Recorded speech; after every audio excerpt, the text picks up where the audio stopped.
Hi, everybody. Great to see you here. We're here on the territory of the Musqueam, Squamish, and Tsleil-Waututh people, and I'm here to address the issue that's front of mind, obviously, for so many British Columbians today, the sinking of the Mick barge. It's in tidal waters, so it's federal jurisdiction, but I want to assure British Columbians that I have asked the Prime Minister for some one-on-one time to discuss this critical issue. There are other issues, though, that I know that are front of mind for British Columbians today, so I'll also touch on those. Had a call this morning with the Prime Minister and with premiers across Canada to discuss the announcement by the President of the United States of his intent to impose a 25% tariff on vehicle parts and vehicles crossing into the United States. This is another reckless action by the president that will only increase costs for Americans. The projection that's in the Wall Street Journal today is $10,000 US per vehicle. This will increase costs for Americans. It is hard to imagine that this policy makes sense in terms of a broader strategy laid out by the president to reduce costs for people and to address the threat of industrialization and manufacturing in China. I am glad that the Prime Minister had a positive call with the President, and I'm also skeptical about the long-term of that positive relationship. So I would count myself as a hopeful skeptic, and I urged the Prime Minister to work with our allies around the world. The President is attacking countries everywhere right now. We should be partnering with other countries, with the EU, with the Asia Pacific, with the UK, with New Zealand, with Australia, ensuring that we are working together to respond to this threat to all of our economies and, in fact, to the global democratic order. So I am very hopeful that he will, as best as possible in this campaign period, continue to advance that work. In terms of British Columbia's response to tariffs, we have a bill in front of the Legislative Assembly, Bill 7, which is our tariff response bill. It has a number of components to it. It assists us in eliminating internal trade barriers, in procuring directly from Canadian and British Columbia companies to enable government to prefer buying Canadian, just like British Columbians are doing right now. To put a toll on commercial vehicles passing through British Columbia on their way to Alaska. It enables us to be able to do that. And it also has what I've described as an emergency response authority for the province to be able to respond quickly in the event that the president issues an executive order that targets British Columbia, our economy, our people. This is, I think, a very serious risk and one that we need authorities to respond to. We have emergency response authorities for natural disasters. We do not have emergency response authorities for disasters created by the President of the United States. With that said, I believe very strongly that we need the ability to move quickly, but we've also heard from a number of people, a number of key stakeholders, including our Tariff and Economic Response Committee, Indigenous leaders, trade organizations, their anxieties that we didn't get the balance right, that I didn't get the balance right in terms of the ability to move quickly and necessary safeguards. My commitment from the beginning for British Columbians was that we needed to work together on these things with business, with labor, with industry, with First Nations to respond to the tariff threat. So with that in mind, we'll be pulling Part 4 of Bill 7 to ensure that we get the balance right. My commitment to British Columbians is I will continue to ensure that we have the ability to respond quickly. But if there's a chance for us to retool this and ensure that the safeguards are in place to make people feel comfortable that there's democratic and legislative oversight of these incredibly important provisions, then we will do so. With that said, I'd like to open it up now for questions from the media, and happy to hear from you. Thank you for joining us today. We have members of the media here in person as well as on the phone line. For those who've called in, please press *1 to enter the queue. That's *1 to ask a question. Please unmute your line. You will only be audible when you're called upon. Media will be limited to one question and one follow-up. We're starting in the room today. Our first question is from Joe Sadowski, City News. Go ahead, Joe. Thank you, Premier. So are you able to provide a little bit more context in terms of the anxiety that stakeholders are feeling, and what exactly is it? All of Part 4 of Bill 7 that you're taking out, and are you able to elaborate more on the safeguards that people are concerned about, and just emphasize how you're going to get rid of those anxieties? Okay. We've engaged with our tariff committee, with First Nations leadership, with labor leadership, business leadership, and across the board, people understand the intent of the section, which is to ensure that we're able to respond quickly to executive orders from the president that target our economy. But what they would like to see is increased ability and increased oversight, safeguards in relation to the Legislative Assembly process, which could be reduced timelines for the provisions to be existing, some sort of committee of the Legislative Assembly to have a look at those orders as they're brought in, that there are ways to achieve this quick action, but that also broaden out the discussion within the Legislative Assembly. I'm happy to take it back and ensure that we have that balance right. As much as I would like to be perfect, I am not. And so the goal here is to respond to the fact that I didn't get the balance right on this one, but that we do need this authority. We do need the ability to respond quickly. And we'll work with those key stakeholders that we committed to work with at the beginning of this process to get it right and ensure that they're comfortable with these provisions going forward. And a quick follow-up. You said you had a call with the Prime Minister and other premiers today. Why aren't other provinces looking to follow Bill 7 and follow suit if this is the right move? I can't speak for other premiers and the strategies and what they're planning on doing. But I do know that I've seen Ontario respond by increasing charges on hydro to northern U.S. states to respond to threats to their industry. That is the kind of authority that could be enabled by this provision. So we see other provinces doing this, but the question of the legislative grounding for that in terms of British Columbia, it's not there. We don't have that ability to respond quickly. But I also understand that these are really significant authorities, and that in order for people to feel comfortable with government having them, they need to know that there is a corresponding oversight and ability for them to provide that feedback at critical times. So we're going to make sure that that's in place. Next, we'll go to Sinjin Alexander from CTV. Go ahead. Hi, good morning, Premier. Let's go to the call if we can. If any details you can give us on the call, how long it was, if everybody was on the call, all the premiers as well. And you mentioned skeptical. You're skeptical about the rapport right now that Mr. Trump has with us. In your own words, what did you mean by that? So the call was from 9:30 to 10:30 scheduled. We went to about 10:45. It was a good discussion. All premiers had the opportunity to weigh in. We had an update from the Prime Minister and from Dom LeBlanc about their engagements, both with the United States and internationally. It was a very helpful update for us, as well as some of their thinking about steps moving forward.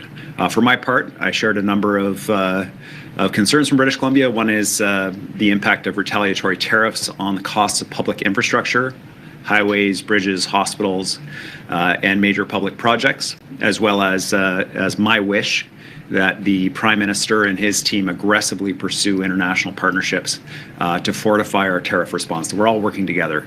It feels a bit to me like a Bruce Lee movie, where in this case, the president is Bruce Lee, and everyone is attacking individually instead of going in as a group. I think if you're going after the whole world, I think that the world should come together and respond together as much as possible. My skepticism about the president and his intentions are, it varies depending on the time of day. We have seen someone who is not true to his word in terms of the trade agreement he signed with Canada. He's obviously abandoned it, applying tariffs to us on a broad array of fronts in violation of that agreement, an agreement that he negotiated. He varies from being insulting to our country and our sovereignty to being complimentary, depending on the day. And I think that what we're going to see over the next 4 years, and this isn't a great insight, this is common sense to British Columbians and Canadians, is any number of versions of the president. And the only possible response for us is to get out of that cycle, to work internationally, to diversify, to strengthen our national economy, to buy Canadian, to stand on our own 2 feet. And we can't be dependent on whether or not Mr. Trump is in a good mood on any particular day. Can we talk about Bruce Lee then, if we can, please, Premier? Lots of importance about needing a united front. You've heard that. Do you feel after the call that there is a united front amongst all the premiers?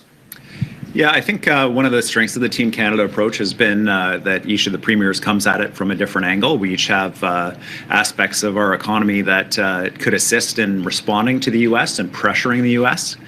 For example, like the toll provisions to Alaska here in British Columbia, the critical minerals that are produced here in British Columbia. And we all have different political connections in the United States. And so I think that really enables us to go at this from a number of different points. And to be frank, I think we've been successful so far. American consumer sentiment is at the lowest level that it has been in a generation. The stock market has wiped off billions of dollars, trillions of dollars in gains as a result of the tariff threat from the president. He has shifted his discussion of how he refers to both the Prime Minister and to our country as recently as today. We see positive indicators that our outreach, our work is having an impact. But we've got to keep going because the president is clear that his intent is to destroy specific industries in our country. In British Columbia, he wants to destroy our softwood industry. In Ontario, he wants to destroy the auto parts sector. He will not stop until he is stopped. And so we have to work together to do that. And we're going to go to the phones next. We'll start with Rob Shaw from Czech News. Go ahead, Rob. Well, hey, Premier, just a couple things here. Is Part 4 dead, or are you going to retool it and bring it back somehow to address these concerns? And can you just sort of walk me through, like, as someone with a background in the Civil Liberties Association and a civil libertarian, how do you think, when you reflect on it, you got the balance wrong here when we're talking about cabinet authority without legislative approval for 2 years and this big sort of civil liberties backlash from someone like yourself who has that background? Thanks, Rob. So with respect to how the bill is constructed, anytime there is a natural disaster or there's some kind of sudden and unexpected impact on the economy, generally there are authorities that exist within the law for government to be able to respond. When that attack is of an economic form by a foreign government, we simply do not have those authorities. It was the intent of the bill to be able to respond to that, and it's an authority that I think we need to be able to respond quickly. There's a president that can act by executive order to harm us very quickly.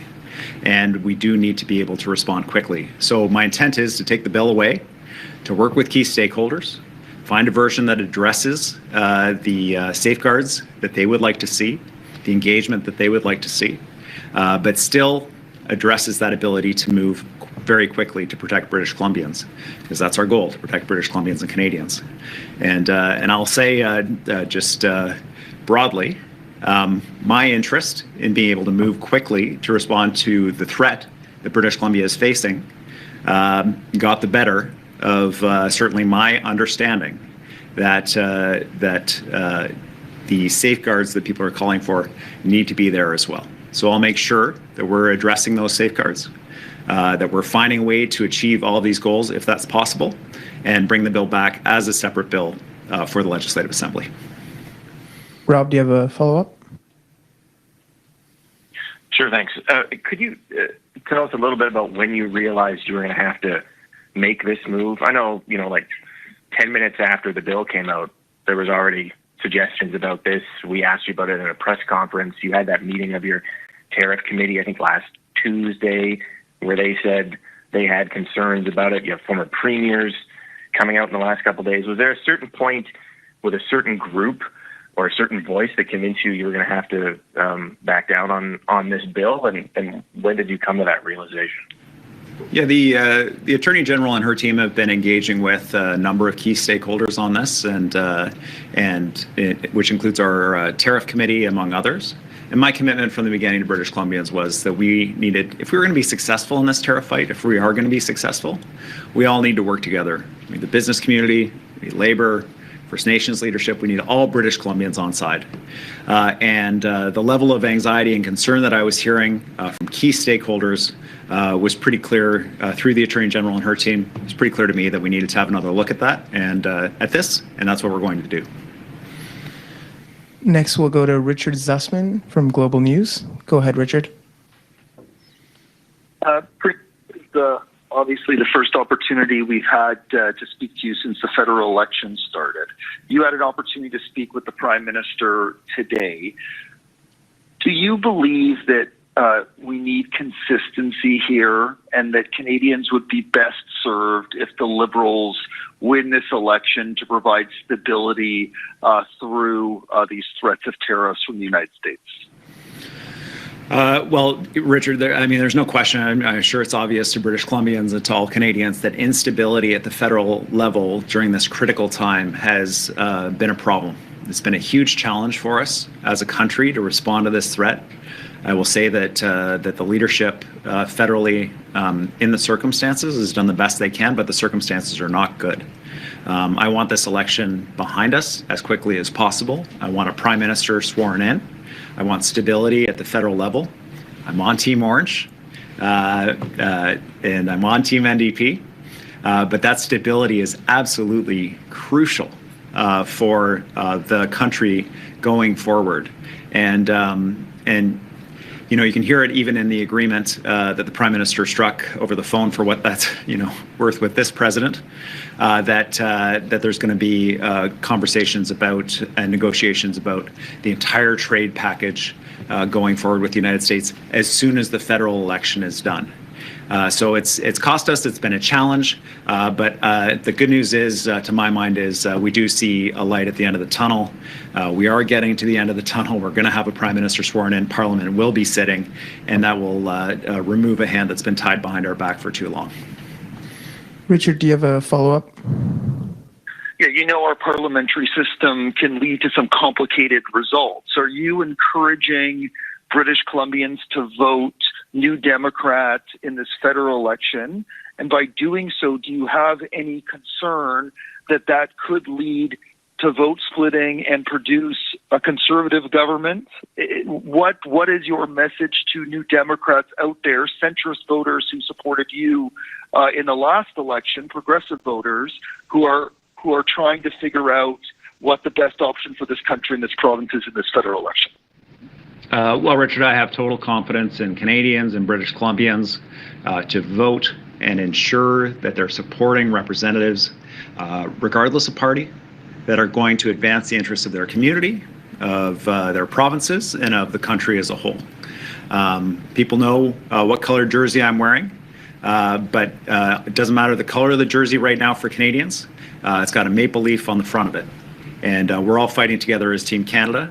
I'm working with premiers from all different parties across the table right now, and sure want to keep that unified Team Canada approach at the table. So I'm going to do my best to support good governance outcomes for Canadians out of the federal election and stay focused on working together as a country. Next, we'll go to Vaughn Palmer from the Vancouver Sun. Go ahead, Vaughn.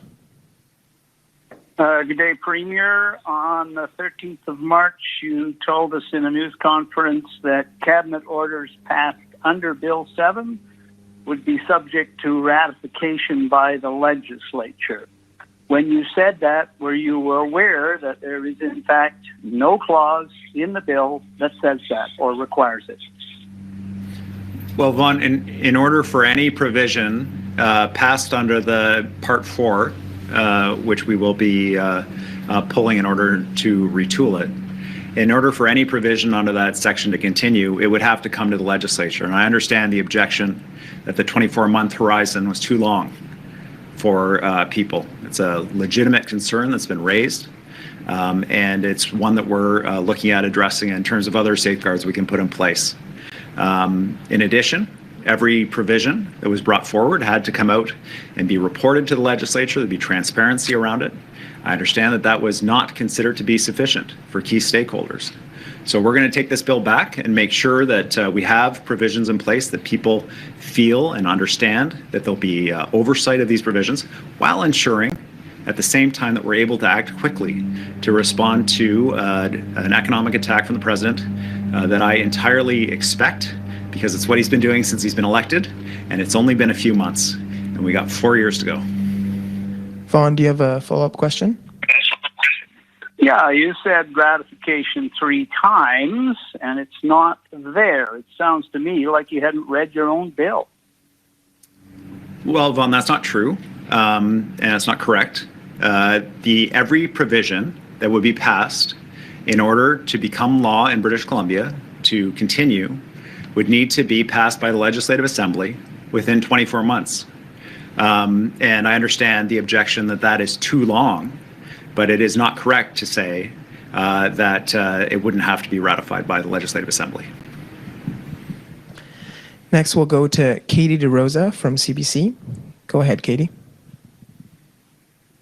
Premier, some of the critics, included this week former Premier Gordon Campbell, who said he found it ironic that in responding to President Donald Trump, who some have said has an autocratic approach, you yourself were taking an autocratic approach and suspending democracy. How do you respond to those types of concerns? Well, my longtime friend and supporter, Gordon Campbell, had some opinions. I understand that. But while I joke about that, I do take it seriously. When former head of the province, Jeff Plant, I think, who's frankly been a broker on both sides, raising concerns. But far from just those voices, my commitment was with the business community, with labor, with Indigenous leadership, that we all needed to work together to respond to the tariff threat. They raised some very serious concerns with me, which is why we're going to take it back. We're going to retool it, ensure those safeguards are in place, and that we're also able to respond to protect British Columbian families from the threats presented by this president. Katie, do you have a follow-up? How soon will you expect the other portions of the bill, interprovincial trade, to be, put through the legislature? Since many businesses are saying that is the key part that they want to see expedited. Our goal is to get it through the Legislative Assembly as quickly as possible. Of course, all the parties will have the opportunity to interrogate the bill. It'll go to committee stage and so on. So I can't predict how long that process will take. But it is our commitment to pass this bill before the end of the session. Next, we'll go to Justine Hunter from Global News. Go ahead. Global Mail, sorry. Global Mail, something like that, Global Mail.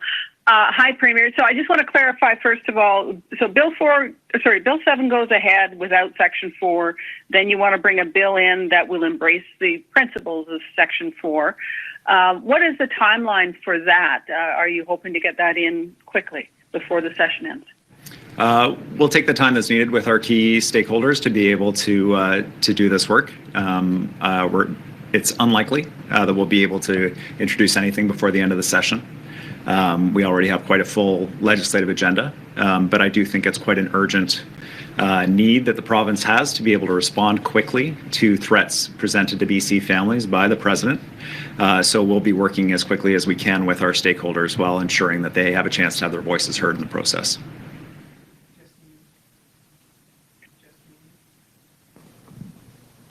Justine, do you have a follow-up question? Yeah, thanks. You suggested, you mused about this idea of a a legislative committee that might provide oversight when the House isn't sitting. Is there any precedent for that? I don't know if you're in the press club, Justine, but maybe Vaughn Palmer would know. I suspect I can't think of any examples that have come to mind, but that's a suggestion that's been advanced to us, and it's something that we're willing to consider. The goal here is ensuring that we're able to respond quickly, and that there is comfort, that there's oversight and opportunities for feedback, as I understand the concerns that have been raised. Next, we'll go to Wolf Deppner from Black Press.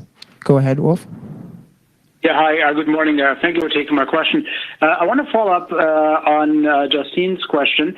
You said that that the Part 4 section of Bill 7 might not be tabled this session, so that could mean that it won't be tabled until the fall.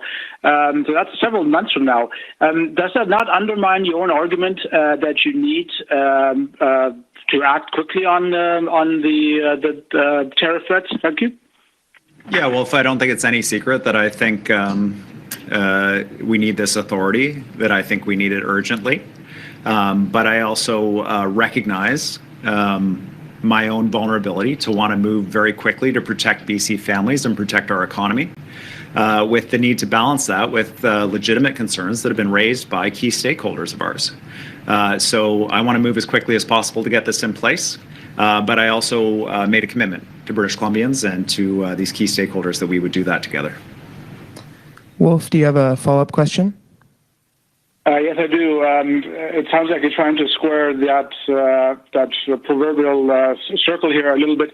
But I wonder. But since we're dropping Bruce Lee references here, whose fists of fury hurt the most in terms of your opponents regarding Part 4 of Bill 7? Thank you. Yeah, I mean, for me, it was very persuasive that there was considerable anxiety around our economic tariff response committee. This is a table that includes Indigenous leadership, business leadership, labor leadership, and it's the reason why we set the table up. There were two main goals for that table. One is for these leaders to bring suggestions to the government. How do we respond quickly? How do we strengthen our economy? How do we diversify our economy? And the second was to provide feedback on government initiatives. This was one that they provided feedback on. It was very persuasive to me that they had serious concerns and that needed to be addressed. So we're ready to take it back for me, and particularly given my commitment to the groups that are sitting around that table who have not worked together before in this way, that we take their voices seriously. And we are listening, and we'll work together. Next, we'll go to Daryl Greer from the Canadian Press. Go ahead, Daryl. Yes, thank you. Premier Eby, what was the final nail in the coffin for this particular part of the bill? Was there anything specifically that changed your mind? So for me, it was critical to hear from our Economic and Tariff Response Committee. The anxieties that were brought forward about the need for increased safeguards and oversight in relation to these provisions that allow us to respond quickly to urgent threats from the United States was certainly very persuasive to me. Daryl, do you have a follow-up question? Well, I have many, but with specificity, can you tell us who or what exactly made you make the decision to walk this back?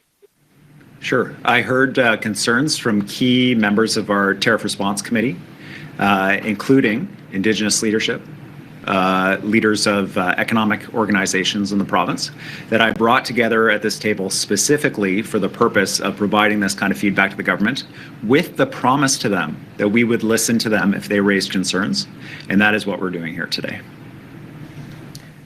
We have time for one more question. Our final question today goes to Albert Husui from Fairchild TV. Go ahead, Albert. Yeah, Premier, another question regarding the housing market.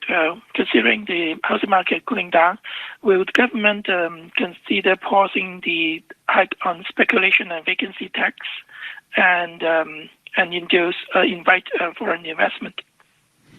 No, we are not currently looking at removing the provisions of the speculation vacancy tax.